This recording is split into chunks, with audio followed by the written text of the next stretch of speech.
Vamos a abrir la escritura en el libro de los Hechos, Hechos capítulo 24. Y vamos a leer desde el versículo 10 hasta el final del capítulo, el versículo 27. ¿Ya lo tiene? La escritura dice: habiéndole hecho señal el gobernador a Pablo para que hablase, éste respondió: porque sé que desde hace muchos años eres juez de esta nación, con buen ánimo haré mi defensa. Como tú puedes cerciorarte, no hace más de 12 días que subí a adorar a Jerusalén, y no me hallaron disputando con ninguno, ni amotinando a la multitud, ni en el templo, ni en las sinagogas, ni en la ciudad.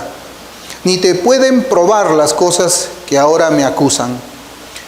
Pero esto te confieso, que según el camino que ellos llaman herejía, así sirvo al Dios de mis padres, creyendo todas las cosas que en la ley y en los profetas están escritas, teniendo esperanza en Dios, la cual ellos también abrigan, de que ha de haber resurrección de los muertos, así de justos como de injustos. Y por esto procuro tener siempre una conciencia sin ofensa ante Dios y ante los hombres. Pero pasados algunos años vine a hacer limosnas a mi nación y presentar ofrendas.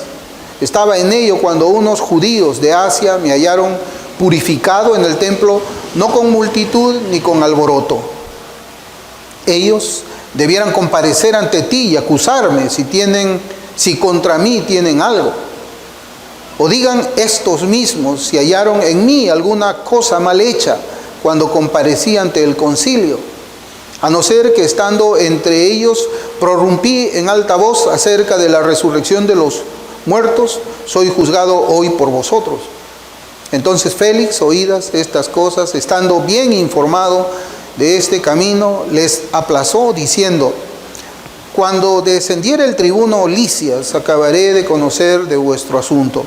Y mandó al centurión que custodiase a Pablo, pero que se le concediese alguna libertad y que no impidiese a ninguno de los suyos servirle o venir a él. Algunos días después, viniendo Félix con Drusila, su mujer, que era judía, llamó a Pablo y le oyó acerca de la fe en Jesucristo. Pero al disertar Pablo acerca de la justicia, del dominio propio y del juicio venidero, Félix se espantó y dijo: ahora vete, pero cuando tenga oportunidad te llamaré. Esperaba también con esto que Pablo le diera dinero para que se le soltase, por lo cual muchas veces lo hacía venir y hablaba con él. Pero al cabo de 2 años recibió Félix por sucesor a Porcio Festo, y queriendo Félix congraciarse con los judíos, dejó preso a Pablo. El Señor bendiga su palabra. De la lectura que hemos hecho en esta mañana, hermanos, hoy día vamos a estudiar hasta el versículo 23. Y vamos a dejar los versículos 24 hasta el 27 para el próximo domingo, con la ayuda del Señor, porque hay un pasaje ahí que es bastante interesante y creo que debemos de rendirle más tiempo, cuando habla acerca de que había llegado Drusila, la mujer de Félix, a quienes Pablo les predica el Evangelio, y vemos allí una expresión de Félix que yo considero que debemos de estudiarla con un poco más de tiempo. Pero hasta el versículo 23, hermanos, nosotros vamos a hallar mucha riqueza espiritual y que también tiene alguna aplicación para la iglesia de nuestros días. La semana pasada vimos la manera en que fueron presentadas 3 acusaciones contra el apóstol Pablo por medio de un orador de nombre Tértulo, delante de Félix, el gobernador, que también hacía las veces de juez. Y los 3 cargos eran los siguientes. El primer cargo era: Pablo fue un hombre que incitó a una rebelión. La segunda acusación es que él era el cabecilla de esta secta subversiva que le llamaban ellos nazareno. Y la tercera acusación es que él había profanado el templo. Esas son las 3 acusaciones que había hecho Tértulo. En realidad estos cargos falsos buscaban esconder la verdadera razón por la que pedían los judíos la muerte de Pablo. Y la verdadera razón, hermanos, era el odio hacia el apóstol. Y ahora es el tiempo pues que el profeta habla en su defensa. Ya había hablado el orador, ya había hablado el hombre que manejaba muy bien la palabra, el que tenía mucha verborrea, ¿no? El parlanchín, ya había hablado él, dando palabras halagüeñas pues a Félix, juez y gobernador de Cesarea, ¿no? Mintiendo él acerca de los grandes logros que Félix había conseguido. Félix fue un hombre muy duro, su gobierno fue muy duro contra los judíos, pero sin embargo vemos acá cómo los judíos le dan palabras de halago, mentirosas, porque no era pues lo que Félix había conseguido en su gobierno. Lo que vemos acá es que el apóstol se muestra respetuoso delante de la autoridad romana. Eso es lo que nosotros vemos, es la forma como es que nosotros debemos también ejercer defensa, aún delante de las autoridades que nosotros podamos conocer que no son justas en sus juicios. Nosotros debemos siempre referirnos a ellos de una forma respetuosa, sin llegar a la adulación, como lo había hecho el acusador Tértulo. Porque Tértulo había llamado bueno lo que era malo. Había llamado digno aquello que era injusto. Félix, como nosotros leemos aquí en la defensa del apóstol Pablo, cuando Pablo dice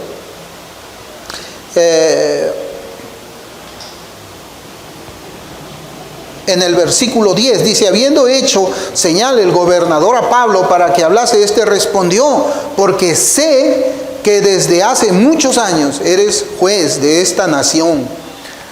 Félix era juez de la nación durante muchos años. Algunos historiadores dicen que fueron 6 años, hasta el momento en que Pablo estaba delante de su corte haciendo defensa. Y como un creyente genuino, Pablo habla con la verdad. Pablo dice la verdad. Pablo no habla la mitad de la verdad. No habla. Él no cree que hay que hablar media verdad y con media verdad es suficiente. Ya estamos cumpliendo lo que dice el Señor. No, Pablo habla la verdad. No callando la verdad tampoco. Pablo no la calla para no meterse en problemas, sino que él habla la verdad. A pesar de que esa verdad iba a hacer de que esos religiosos judíos iban a enfurecerse más contra él, Pablo no vio ahí una razón para callar la verdad, sino que él tenía que hablarla, como la Escritura misma nos enseña, y él mismo nos enseña también por su palabra, que todo creyente no debe mentir, sino hablar verdad unos a otros y verdad también al prójimo. Y Pablo vemos acá de que él expone toda su conducta refutando cada uno de los puntos de esa acusación que le habían hecho los judíos. El apóstol desmiente la primera acusación de una manera rápida y contundente. Pablo le recuerda la cronología de los sucesos, los cuales no tenían más de 12 días. Él dice en Hechos 24, versículos 11 al 13, dice: como tú puedes cerciorarte. Es interesante cómo habla él. Es fácil, es comprobable, Félix. Como tú puedes cerciorarte, no hace más de 12 días que subí a Jerusalén. O sea, hermanos, a veces nosotros no nos recordamos de algunos sucesos que han sucedido hace 4 años, hace 3 años. Pero sí nos recordamos los sucesos de la semana pasada. Y podemos acordarnos los sucesos también de la semana antepasada, a dónde fuimos, con quiénes nos encontramos, qué conversamos. Nos acordamos fácilmente. Y es lo que Pablo está diciéndole aquí a Félix. Félix, no hace ni 2 semanas que esto ha ocurrido. O sea, Félix, tú tienes memoria, tú eres un hombre inteligente. Y el versículo 12 él continúa diciendo: y no me hallaron disputando con ninguno, ni amotinando a la multitud, ni en el templo, ni en las sinagogas, ni en la ciudad, ni te pueden probar las cosas de que ahora me acusan. Félix, no te lo pueden probar. No hay manera de demostrar, es lo que ellos dicen, es la palabra de ellos, y la palabra de ellos es mentirosa. Ellos no están diciendo la verdad. Y efectivamente, hermanos, si hubiese habido una rebelión, como era la acusación, ¿acaso Félix no lo hubiera sabido? Él como gobernador hubiese sido notificado inmediatamente. Félix, en Jerusalén se ha levantado una rebelión. Hay un hombre que se llama Pablo, que está llamando a las multitudes a levantarse contra Roma, contra las leyes que han sido impuestas por el emperador aquí. Era fácil, porque Licios tenía como su deber informar inmediatamente a la autoridad que era Félix, así como le envió al prisionero Pablo. Lo hubiera sabido rápidamente. Y Félix lo hubiera recordado instantáneamente, porque no habían pasado más de 2 semanas. Ese es el primer argumento. Los judíos podían haberle dicho de la misma manera: ¿no recuerdas, Félix? ¿Acaso no te reportaron a ti de lo que sucedió en Jerusalén hace 12 días? Cuando este hombre se levantó. No podían hacerlo. No podían probarlo, hermanos. Eran mentiras.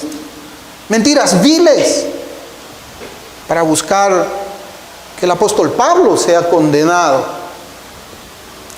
Los judíos tenían experiencia, hermanos, de lo que nosotros podemos ver acerca del juicio que hicieron al Señor Jesús, acerca también del juicio que le hicieron a Esteban y a todos los otros cristianos. Vemos que los judíos tenían experiencia en el uso de la mentira para hundir a sus adversarios. Y lo estaban haciendo, estaban intentando hacerlo con Pablo. Ellos usaban la mentira para quedar ellos mismos como los buenos de la película, como los que hablaban verdad en todo, como los que guardaban la ley moral de Dios, donde el mandamiento dice que no debemos hablar falso testimonio contra tu prójimo. Seguramente que ellos enseñaban eso en las sinagogas. Estamos seguros también que lo enseñaban en el templo, pero ellos no lo cumplían. Ellos eran expertos en mentira. Pero en este caso, ellos no contaban con el factor tiempo. No contaban que iba a ser difícil, sino más bien imposible mentir en cuanto a una rebelión de hace 2 semanas de la que Félix no hubiese tenido mentira. Ellos no contaban. El mundo dice: la mentira tiene patas cortas. La verdad, hermanos, en algún momento tiene que salir a flote. Y estaba saliendo a flote 12 días después de los hechos, cuando Pablo llega a Jerusalén. Hermanos, algo que a mí me sorprendía mucho acerca de la manera como es que Pablo estaba haciendo su defensa delante de Félix. No me cabe ninguna duda que él estaba siendo auxiliado por el Espíritu Santo en ese momento. El Señor Jesucristo dijo en Lucas 12, versículos 11 y 12, Él dijo: cuando os trajeren a las sinagogas y ante los magistrados y las autoridades, no os preocupéis por cómo o qué habréis de responder o qué habréis de decir, porque el Espíritu Santo os enseñará en la misma hora lo que debáis decir.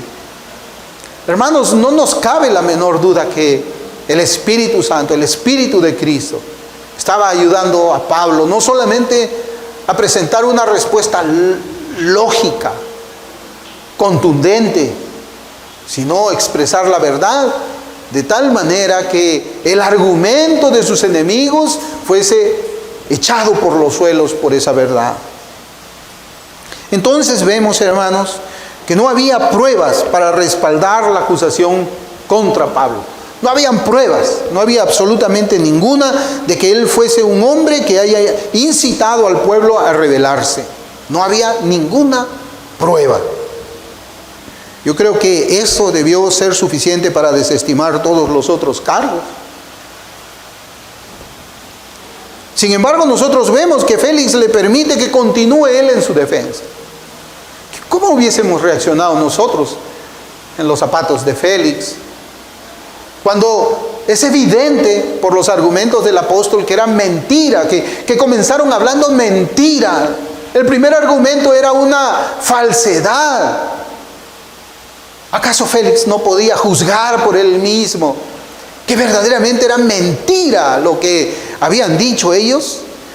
Y nosotros diríamos, bueno, si el primer argumento era mentira, seguramente que el resto es mentira. ¿No haríamos eso nosotros? Hubiese sido suficiente decir, bueno, Pablo, ¿sabes qué? Ya es suficiente. Oigan, ustedes mintieron. Y mintieron sin ninguna vergüenza. Pero no fue así. La segunda acusación fue que Pablo era el cabecilla de esa secta subversiva.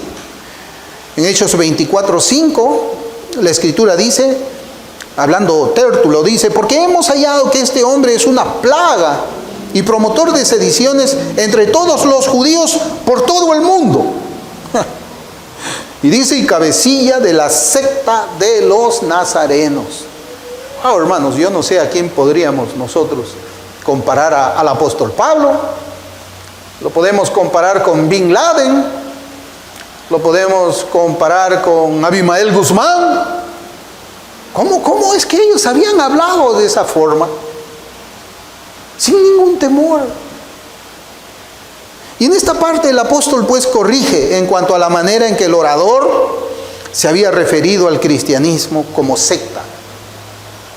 Es una secta, dice el orador, pero el profeta corrige. Pablo era profeta y él corrige. En Hechos 24, mire cómo es la respuesta de Pablo en los versículos 14 y 15. Él dice, pero esto te confieso, que según el camino que ellos llaman herejía, así sirvo al Dios de mis padres, creyendo todas las cosas que en la ley y en los profetas están escritas, teniendo esperanza en Dios, la cual ellos también abrigan, de que ha de haber resurrección de los muertos, así de justos como de injustos. El apóstol le dice a Félix, señor gobernador, mi fe no es una secta, mi fe es un camino.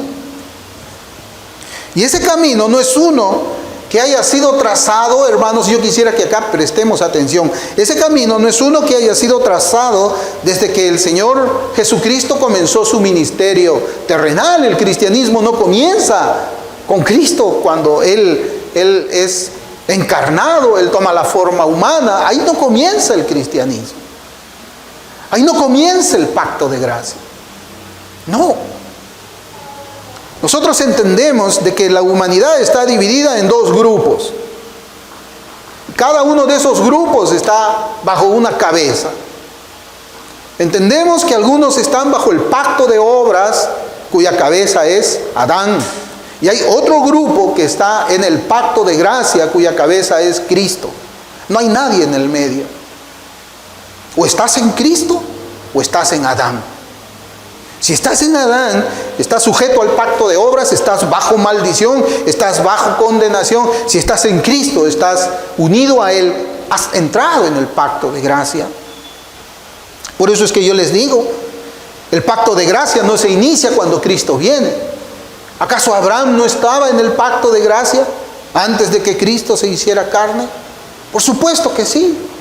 Él fue salvo antes que Cristo estuviese aquí en la tierra, en su ministerio, en su forma de hombre también.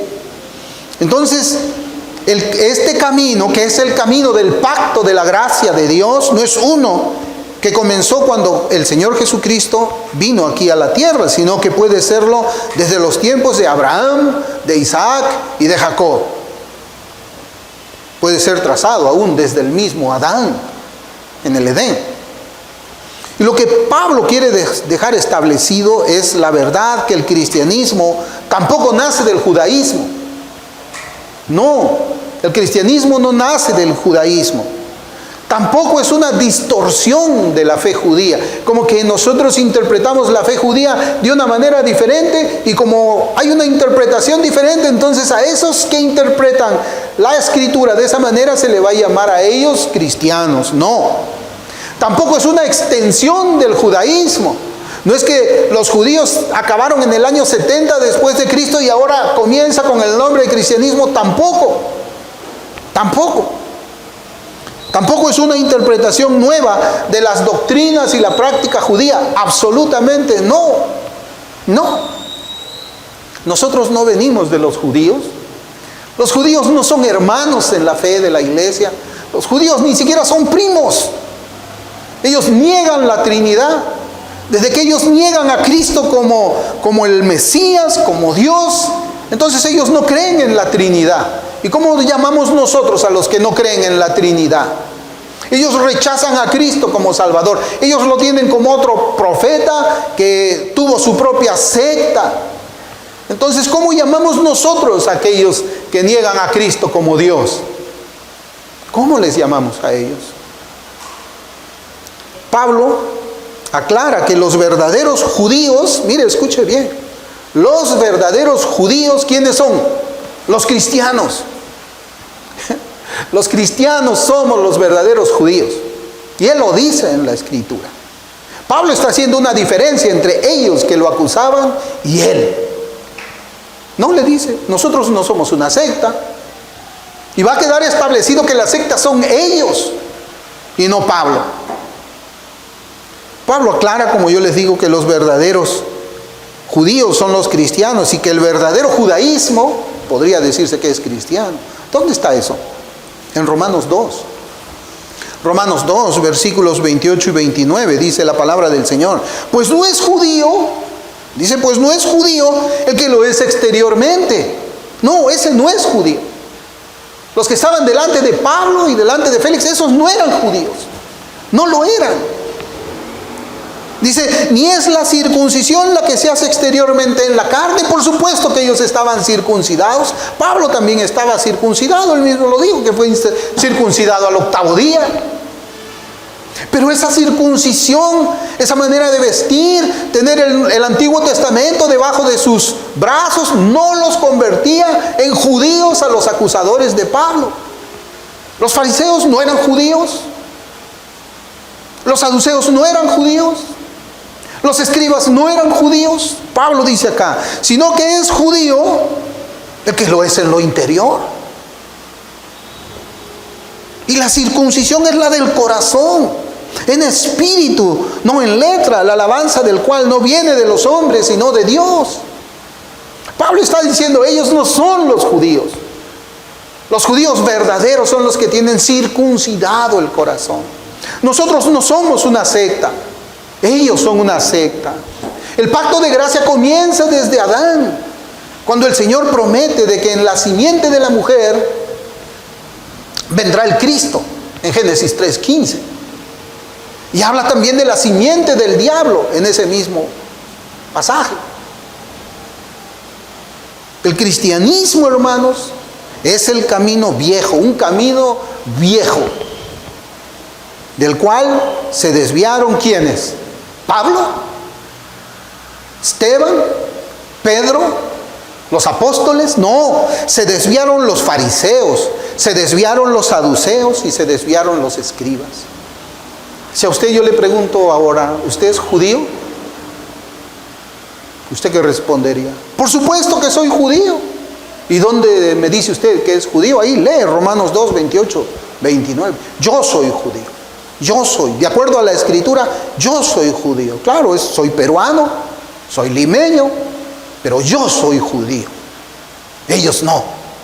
Hasta que ellos no doblen sus rodillas delante del Señor y lo reconozcan como el Cristo de Dios y se arrepientan de sus pecados, ellos no son judíos.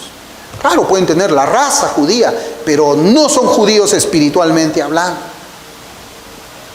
En Hechos 24, versículos 14 y 15, que estamos leyendo, dice, pero esto te confieso, que según el camino que ellos llaman herejía, así sirvo al Dios de mis padres, creyendo todas las cosas en la ley, en los profetas, que en la ley y en los profetas están escritas, teniendo esperanza en Dios, la cual ellos también abrigan, de que ha de haber resurrección de los muertos, así de justos como de injustos. Entonces vemos que Pablo afirma que según el camino al que los judíos llaman herejía, él servía al Dios de sus padres. Él servía al Dios de sus padres, al Dios de Abraham, al Dios de Jacob, al Dios de Isaac, al Dios de Jacob, dando a entender con esto que no era posible adorar al Dios de ellos de ninguna otra manera. No podía ser adorado Dios de ninguna otra manera. El Señor lo dijo: este pueblo de labios me honra, pero su corazón está lejos. ¿Y a quién le dice eso? ¿A los gentiles? ¿A los cristianos? No, le dice a los judíos. A los judíos. No podía ser. Por medio de ese camino judío, ese camino fariseo, saduceo, ese era el camino equivocado para poder llegar al Padre. Por eso es que Jesús corrige y dice en Juan 14:6, Jesús le dijo: yo soy el camino y la verdad y la vida. Nadie viene al Padre sino por mí. Nadie. Pero además el apóstol dice algo que es muy importante, hermanos, en esos versículos, y que hace la distinción entre el judaísmo y el cristianismo. Y yo lo quiero decir con mucho cuidado. Mira el versículo 14. Voy a leerlo un poco despacio. Dice: pero esto te confieso, que según el camino que ellos llaman herejía, así sirvo al Dios de mis padres. Dice: creyendo, eso subráyelo, creyendo todas las cosas que en la ley y los profetas están escritas. Creyendo, dice, en todas las cosas que están escritas en la ley y en los profetas. Él no dice que las practica. Él no dice que él está practicando lo que dice la ley, lo que dicen los profetas. Pero su intención no es anular la ley moral de Dios. No es anular los 10 mandamientos, porque luego él habla de los 10 mandamientos también, se habla de los 10 mandamientos en el Nuevo Testamento. En las epístolas se habla de los 10 mandamientos. Lo que él dice es que no las practica, no las practica, pero no para derogar la ley moral de Dios, sino que no practicaban las ordenanzas de la ley civil y la ley ceremonial. Acuérdese, la ley, cuando se habla de la ley y los profetas, hay una división. La teología así lo reconoce, la Biblia lo enseña. Hay una ley civil, hay una ley ceremonial y hay una ley moral. Hay una ley civil, moral y ceremonial. Por ejemplo, Pablo no presentaba holocaustos a Dios por sus pecados. Eso era parte de la ley ceremonial. O Pablo llevaba, después que él se convirtió a Cristo, él llevaba su cordero delante del sacerdote y hacían sacrificios, los degollaba. Absolutamente no. Absolutamente no. Porque Cristo es el Cordero de Dios que quita los pecados del mundo. Cristo es el Cordero, Cristo es nuestra Pascua, Cristo es nuestra redención. Todos esos corderitos que eran sacrificados era una sombra de Cristo. ¿Cómo es que era, hermanos, esa ceremonia, podemos decir? Cuando iba el hombre pecador delante del sacerdote, él llevaba su cordero aquí arriba, ¿no? Y lo presentaba al sacerdote. El sacerdote tenía que ver que ese cordero no tenía ningún defecto. Luego lo ponían encima de un altar al cordero, lo sujetaban con unos ganchos para que no pueda moverse. Y lo que tenía que hacer el pecador era ¿qué? Ahí está en las escrituras. Dice que tenía que poner sus manos ¿en dónde? En la cabeza del animalito, en la cabeza del cordero, confesar su pecado. ¿Qué era lo que simbolizaba eso? Simbolizaba que los pecados que el pecador estaba confesando eran transferidos al animalito. Y la inocencia del animalito era transferida al pecador. Y una vez que terminaba de confesar, el sacerdote levantaba su daga y mataba, degollaba a ese cordero. El cordero pagaba por los pecados del que estaba confesando esos pecados. En Cristo es así. En Cristo es el Cordero. Es como que nosotros ponemos nuestras manos en su cabeza ensangrentada, en su cabeza donde está esa corona de espinas, y confesamos nuestros pecados y Él los perdona. Él los hunde en el fondo del mar y nunca más se acordará de ellos. Nunca más. Por eso es que nosotros no necesitamos seguir los sacrificios de la ley ceremonial. Pablo no presentaba ni él animaba en ninguna de sus epístolas a que un cristiano todavía ofrezca sacrificios por los pecados. Por otro lado, también vemos ejemplos de lo que era la ley civil. Los cristianos no seguimos la ley civil. El ejemplo es claro. ¿Qué pasa cuando un joven está viviendo con la mujer de su padre?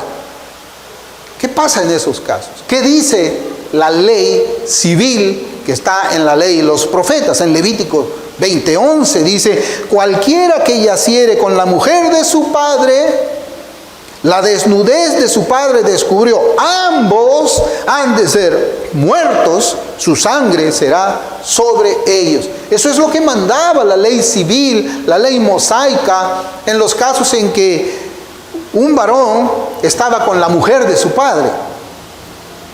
En Corintios también no había ese problema, hermanos. En 1 Corintios 5 nos dice la Escritura que uno de los que estaban en la iglesia estaba con la mujer de su padre, y Pablo estaba sorprendido de que ellos se hayan quedado sin reaccionar. ¿Y qué manda Pablo ahí? ¿Acaso Pablo en su carta dice, bueno, Levítico 20:11 dice que tiene que morir la mujer y tiene que morir el hombre que se acostó, el hijo, que viene a ser el yerno de la mujer? ¿Dice eso? No. Pablo dice en 1 Corintios 5:13, porque a los que están fuera Dios juzgará. Quitad pues a ese perverso de entre vosotros. Expúlsenlo, excomúlguenlo, échenlo de ustedes. Es decir, hermanos, Pablo creía en los principios morales del Antiguo Testamento, y por supuesto que nosotros también lo hacemos, porque esa ley y todo el contenido de la ley del Pentateuco nos enseña la santidad de Dios. Dios es extremadamente santo, y eso es lo que vemos, cómo es que Él da mandamiento en cada aspecto pequeño de la vida de uno, y Dios demanda santidad a su pueblo. Lo que Pablo creía, porque él dice que él creía de la ley, era lo siguiente. Está en Gálatas capítulo 3, versículos del 22 al 24. Dice: mas la Escritura lo encerró todo bajo pecado, para que la promesa que es por la fe en Jesucristo fuese dada a los creyentes. Pero antes que viniese la fe, estábamos confinados bajo la ley, encerrados para aquella fe que iba a ser revelada.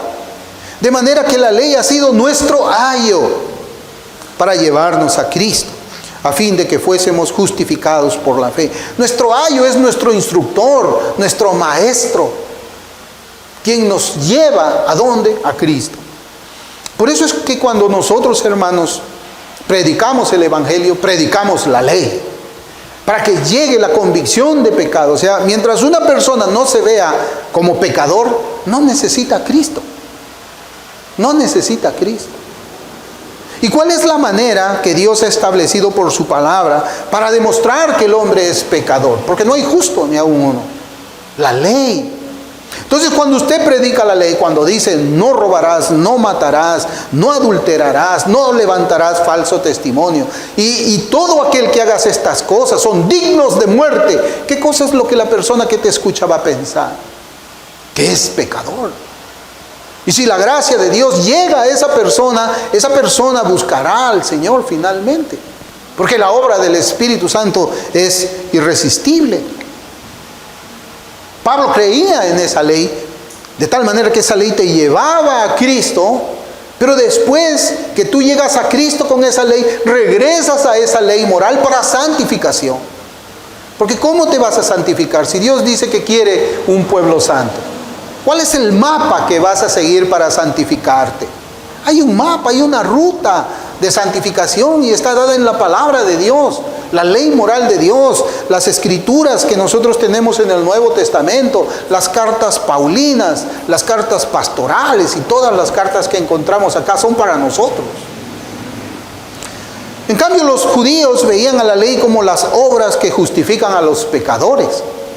Entonces, si ellos hubieran creído, como Pablo también creyó, si ellos hubiesen creído en lo que la ley y los profetas prometían por medio de la fe, ellos también hubieran caminado por el mismo camino que conduce al Padre. ¿Quién es? Cristo. Pero ellos no creyeron.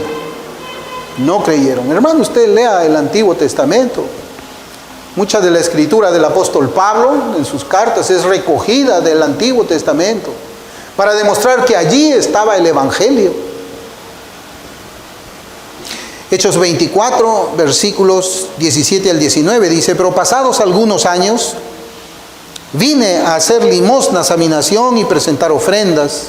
Estaba en ello cuando unos judíos de Asia me hallaron purificado en el templo, no con multitud ni con alboroto. Ellos debieran comparecer ante ti y acusarme si contra mí tienen algo. Ellos tienen que venir acá. Tráelos. Trae a esos judíos de Asia. Y que ellos testifiquen a ver. Y Pablo aquí está refutando la tercera acusación. Pablo está diciendo la verdadera razón por la que él había concurrido al templo en Jerusalén, previamente purificado con la intención de adorar a Dios, llevando sus limosnas y sus ofrendas. Es lo que él dice.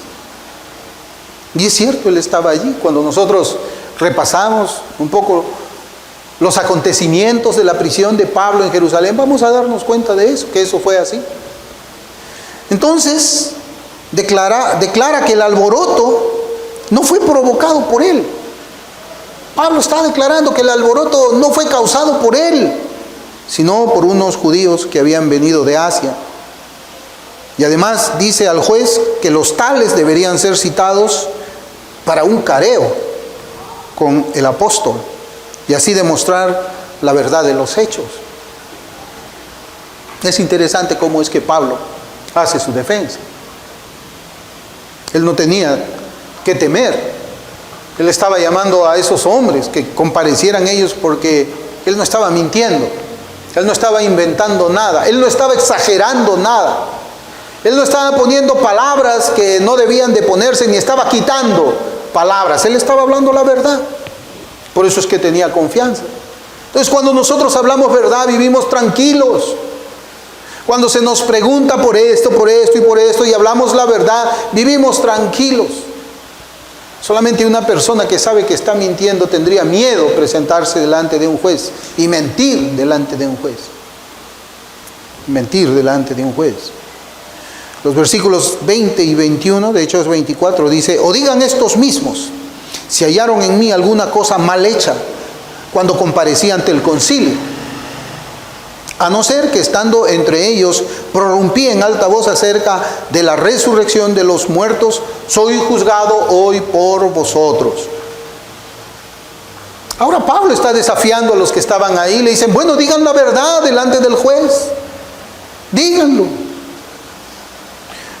Y recordemos, hermanos, que Ananías, el sumo sacerdote que estaba allí presente, porque Pablo está hablando aquí de la resurrección de los muertos, recordemos que Ananías era saduceo. El sumo sacerdote era saduceo. Cuando usted comienza a leer acerca de los saduceos, ellos eran generalmente los que estaban como sumo sacerdote. Los saduceos eran personas de mucho dinero, una muy buena posición. Entonces, cuando usted ve ahí el sumo sacerdote que había llevado a Tértulo, él era saduceo. Y ahora Pablo está diciendo: no, a mí se me está acusando por lo que yo he hablado acerca de la resurrección de los muertos, algo que Ananías no creía. Por eso le dice al juez: pregúntele, ahí está Ananías. A ver, pregúntele usted si él cree en la resurrección de los muertos. Yo creo en la resurrección de los muertos.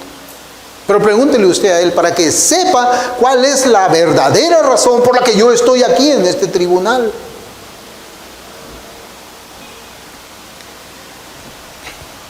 Por eso es que en los versículos 14 y 15, mire cómo dice. Él ya había mencionado esa doctrina. Él dice: pero esto te confieso, que según el camino que ellos llaman herejía, así sirvo al Dios de mis padres, creyendo todas las cosas que en la ley y en los profetas están escritas, teniendo esperanza en Dios, la cual ellos también abrigan, de que ha de haber resurrección de los muertos, así de justos como de injustos. Claro, usted recordará también que al Señor Jesucristo le hicieron una pregunta capciosa, ¿no? Si un hombre está casado con la mujer y no tiene hijos, el hombre muere, luego la toma el hermano, luego este muere, la toma el otro hermano. Dígame, en la resurrección, mujer, ¿de quién es esta? Ellos querían atrapar al Señor con preguntas tontas, ¿no? Preguntas así capciosas, ¿no? Esas que aparecen en esos puestos de periódico, preguntas capciosas. Pero el Señor le respondió bien. Él dijo que el Dios de Abraham, que Abraham, Isaac y Jacob están vivos, y que Dios no es un Dios de muertos, sino un Dios de vivos. Y el sumo sacerdote Ananías estaba allí escuchando lo que Pablo decía. Hermanos, yo me preguntaba, ¿y por qué no dijo la verdad? Claro, para él callar la verdad no es lo mismo que mentir de repente, ¿no?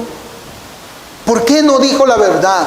¿Por qué Ananías no dijo, sí, Félix, es cierto lo que él dice? Recordemos además que los fariseos ya lo habían absuelto al apóstol de toda acusación. Eso hay que tenerlo en mente. Los fariseos, miren, en Hechos 23:9, dijeron, y hubo un gran vocerío, y levantándose los escribas de la parte de los fariseos, contendían diciendo, ningún mal hallamos en este hombre, que si un espíritu le ha hablado o un ángel, no resistamos a Dios. Es decir, los fariseos y los escribas habían declarado inocente a Pablo. Entonces, ¿quién era el que estaba siguiendo en la acusación? Los saduceos. Los saduceos.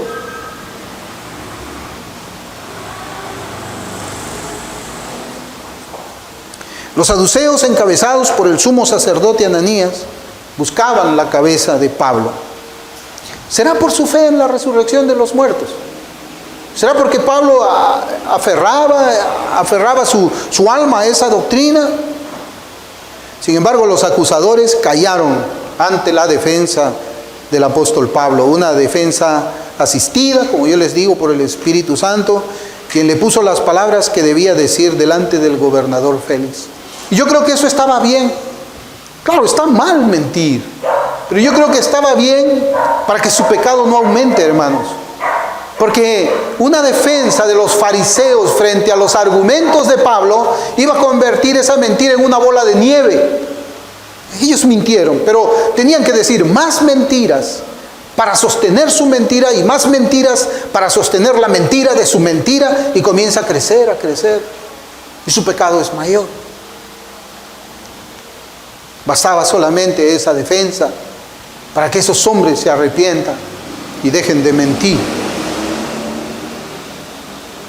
En Hechos 24, versículos 22 y 23 dice, entonces Félix, oídas estas cosas, estando bien informado de este camino, mire cómo dice, bien informado de este camino, les aplazó diciendo, cuando descendiere el tribuno Lisias, acabaré de conocer de vuestro asunto.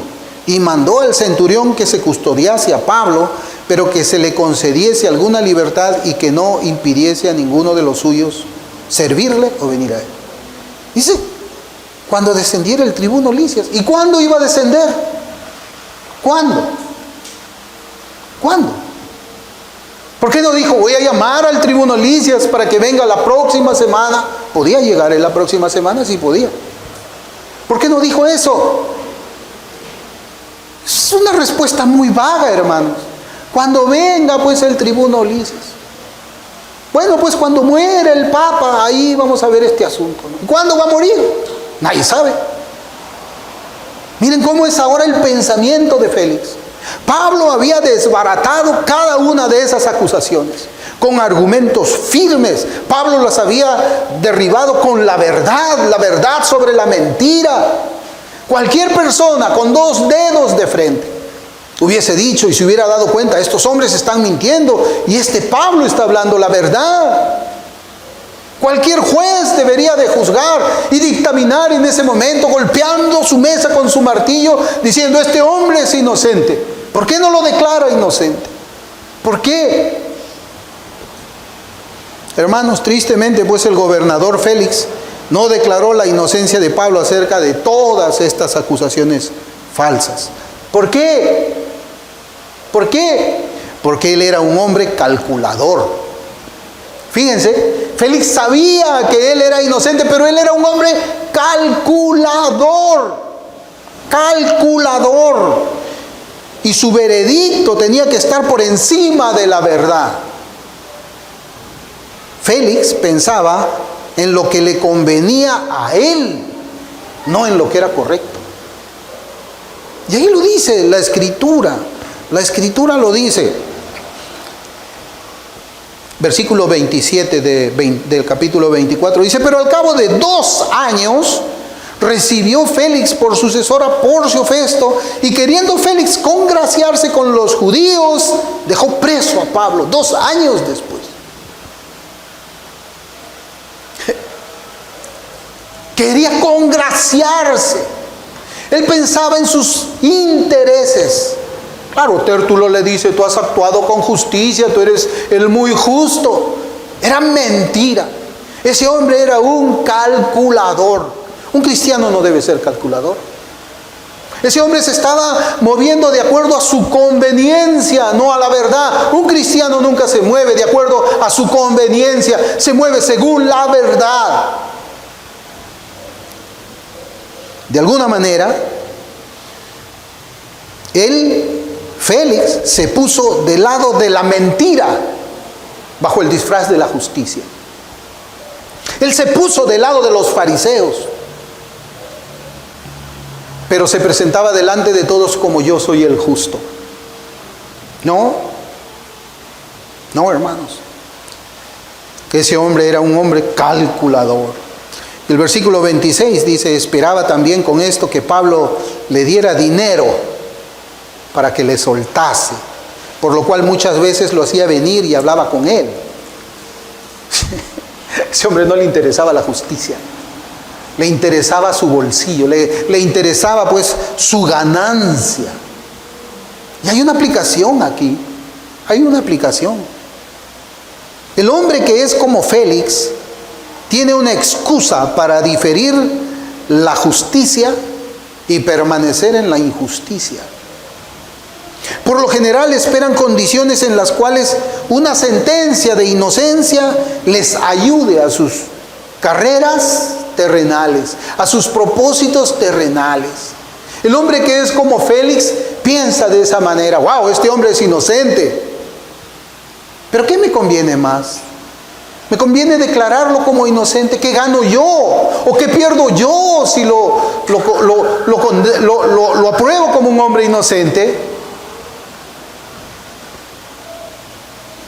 Mientras tanto, esta clase de hombres no tienen reparos en ponerse del lado de la mentira.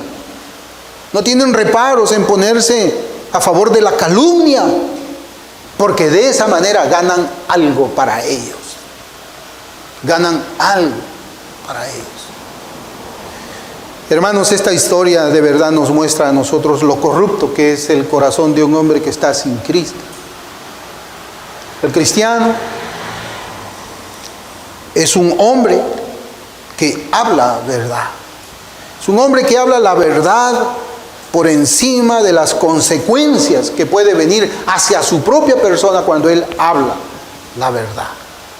Yo hace poco, hermanos, estaba escuchando en un noticiero de acá de Perú que las leyes peruanas, y entiendo que también que otras leyes, viene de los códigos muy antiguos, de que un ser humano no puede, o un inculpado que está llevando un proceso judicial, se le permite no inculparse, o sea, no dar un testimonio que le haga ver como culpable. Y por eso miente. O sea, es normal, dicen ellos, que un acusado mienta acerca de su inocencia. ¿Por qué? Porque la ley lo protege para que él no se inculpe. Pero un cristiano no es así, hermanos. El cristiano debe hablar la verdad, sin importar las consecuencias, aun cuando él haya estado envuelto en medio de calumnias, mentiras. Debe hablar la verdad. Debe decir, sí, estas cosas fueron así, así, así, y yo participé en esto también. Eso es algo que a mí me llamaba mucho la atención. De los fariseos, hermanos, ya hemos hablado mucho también nosotros. Pero de un juez, de alguien quien tiene en sus manos la vida de una persona que tenía en sus manos la vida de un inocente que había demostrado su inocencia. Y que a pesar de eso se estaba moviendo según sus beneficios personales, es más condenable que aquel que miente. Porque Él está puesto allí para impartir justicia. Es más condenable pensar de esa manera. ¿De qué forma yo me beneficio si es que callo la verdad? ¿De qué forma yo me beneficio si es que tuerzo la verdad? ¿De qué manera yo gano si es que hablo la mitad de la verdad? Hermano, ese hombre que piensa de esa manera es peor que el diablo. Peor que el diablo.